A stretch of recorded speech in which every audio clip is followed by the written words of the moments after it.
In today's video, I'm going to teach you how to set up input sales tax on vendor bills in QuickBooks.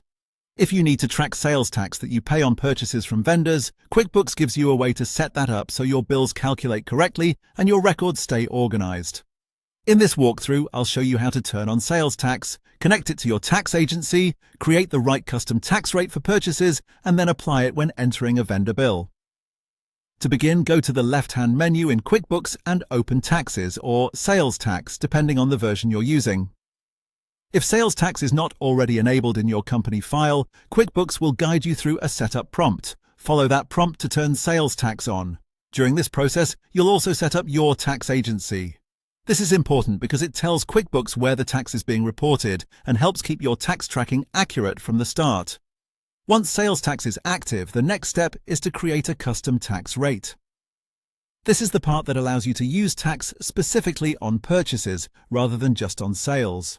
As you create the custom rate, make sure the option labeled "I pay this on purchases" is checked. That setting is the key detail here because it tells QuickBooks that this tax should be available when you enter bills from vendors. If you skip that option, the tax may not appear the way you expect during bill entry. After that setup is complete, you're ready to use the tax rate on an actual bill. Click the New button, then choose Bill. In the bill window, start by selecting your vendor, then enter the products, services, or expense categories you're being billed for, depending on how you normally record purchases in your books. As you complete the bill details, the tax amount will apply to the bill subtotal using the custom purchase tax rate you set up earlier. This makes the bill more accurate and saves you from calculating tax manually each time. It's also a good habit to quickly review the subtotal and tax section before saving, just to confirm that the expected amount has been applied correctly.